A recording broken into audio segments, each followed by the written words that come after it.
Hi students, welcome back to our 7th class English online classes. I am Sister Daise. I am back with the second part of first lesson,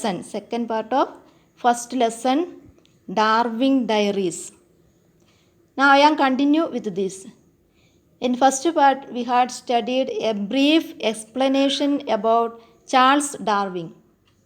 He had gone for a 5-year-long historic expedition with his team members. Are you remembering where it is, children? Galapagos Islands. We were studying about Chatham Island, one of the Galapagos Islands. Last class we had completed the second paragraph. Today we will start with the third paragraph. I'll read it for you. The barrenness of the land is deceptive.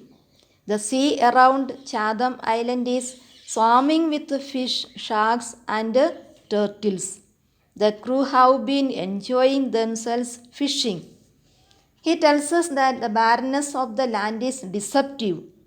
This is all something fake. Deceptive means attempting to deceive, fake. In the sea, they could see fish, sharks, and turtles. Now, the team members, what are they doing? They had been enjoying themselves fishing in the water.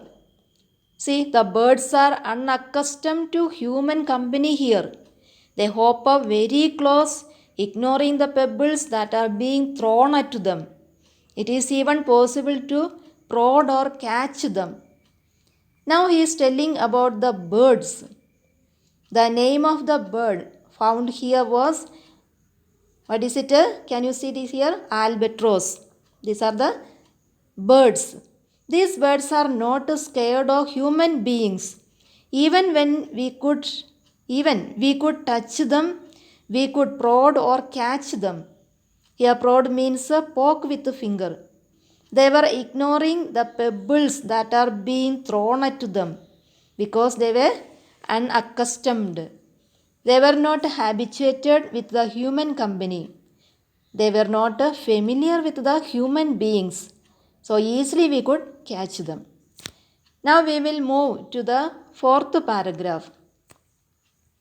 Today we came across the sea-going iguana. This creature swarms in its hundreds over the rocks. The iguana is very tame. Now what is he trying to tell us?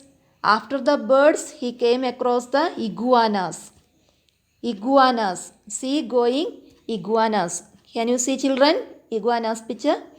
They move in groups, more than 100 over the rocks. This iguana is very tame, that is not scared of human company. We can touch. It will put up with being prodded and poked. That means it is just ignoring being prodded and poked. That means if you touch or do something to them, it won't react. Next, what happened in that this Darwin, what he is doing? See, Mr. Darwin even picked one up, round it round his head and threw it into a rock pool. It just picked itself up again and waddled back to where it had been lying as if nothing had happened. See, this Darwin, what he did, he just picked one up, swung it round his head, round and round, then he threw it into a rock pool. Now just imagine if it is any other animal, what could have it done? It could have attacked us, isn't it? Correct only, no? Yes. But what did this iguana do? It just came back its original place as if nothing had happened. Again, what did Mr. Darwin do? He repeated the same action. Mr. Darwin threw it back into the rock pool. When the creature returned, he repeated the operation. Once more, the iguana plodded back to its place. He repeated the same process again and again, many times. This iguana always came back to the same place. This iguana, it came same place. From this, Mr. Darwin concluded that European lizards have learned to fear man, but these iguanas, this iguana, have failed to fear man. European lizards and iguanas are the same category of reptiles. We can see it is similar to a lizard. Now, Mr. Darwin is comparing this iguana to an European lizard, and he says that European lizards fear human beings while these iguanas have failed to develop that characteristics. The iguana saw the side of the rock pool as a safe sanctuary, so it kept returning to it even though Mr. Darwin insisted on throwing it back in the pool. Children, what was the reason for the iguana to return to the same point?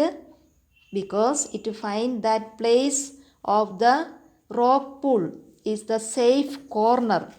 So it turned to the same place. It came same place again and again. Now see the next part. Now we'll come across one of the biggest inhabitants of this land. What is it? The huge Galapagos tortoises. You can see in the picture. See, this James is trying to sit on its back. We can see how big it is in this picture.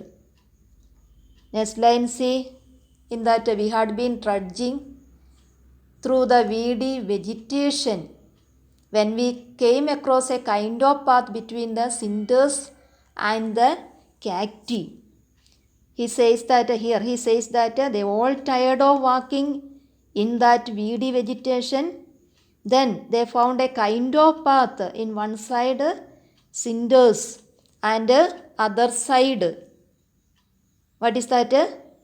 Cactus. Cinders and cactus they saw. Then see, so cactus means what is that? Cactus and cinders means ashes from volcanic eruption. This cinders means. Cacti means cactus. Cinders means ashes from volcanic eruption. We all know that the Galapagos Islands were made up of volcanic rocks. They were tired, then also they were walking. That only it is written.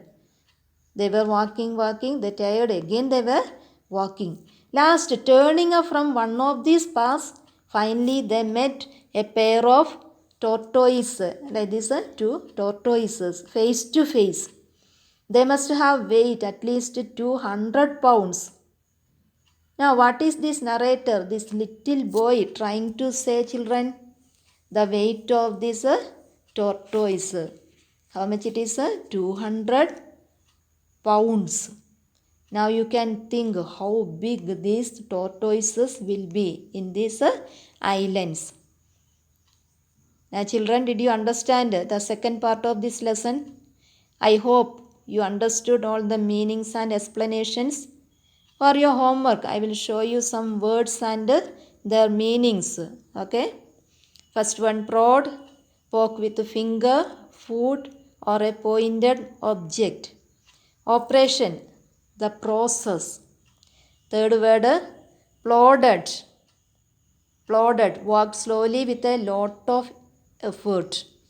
Next, hereditary, that which can be passed on from one generation to the other through the genes. Next, instinct, a natural ability that causes an animal or a human being to behave in a certain way without having to learn from someone else. Study these 5 words meanings. Thank you, children.